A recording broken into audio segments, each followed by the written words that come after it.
سفر مومن بسم اللہ الرحمن الرحیم۔ شروع اللہ کے بابرکت نام سے جو بڑا مہربان اور نہایت رحم کرنے والا ہے۔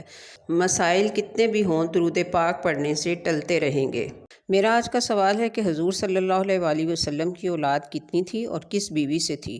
تو اس کا جواب یہ ہے کہ حضور صلی اللہ علیہ وآلہ وسلم کی اولاد میں 3 بیٹے اور 4 بیٹیاں ہیں، جن کی تفصیل اس طرح سے ہے۔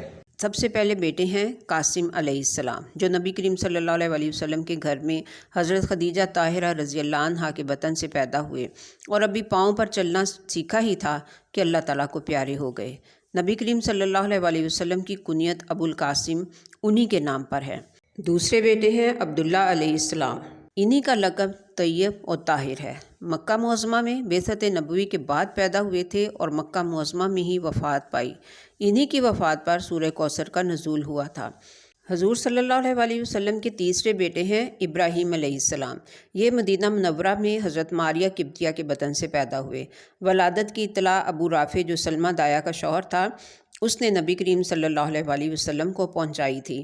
17-18 ماہ کی عمر میں ہی انہوں نے وفات پائی۔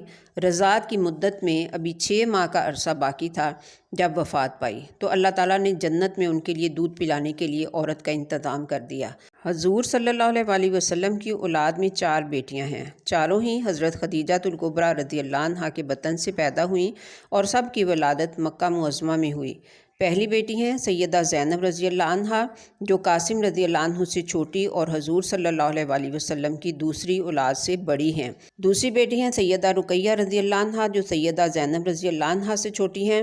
تیسری بیٹی ہیں سیدہ ام کلثوم رضی اللہ عنہا، جو کہ سیدہ رقیہ رضی اللہ عنہا سے چھوٹی ہیں۔ چوتھی ہیں سیدہ فاطمہ الزہرا رضی اللہ عنہا، جو سیدہ ام کلثوم رضی اللہ عنہا سے چھوٹی ہیں۔ ناظرین، اب آخر میں چینل کو سبسکرائب کر دیجئے، ویڈیو کو لائک اور شیئر بھی ضرور کر دیجئے، اور میرے اگلے سوال تک میرا انتظار کیجئے۔ ملتے ہیں پھر نیکسٹ انشاءاللہ۔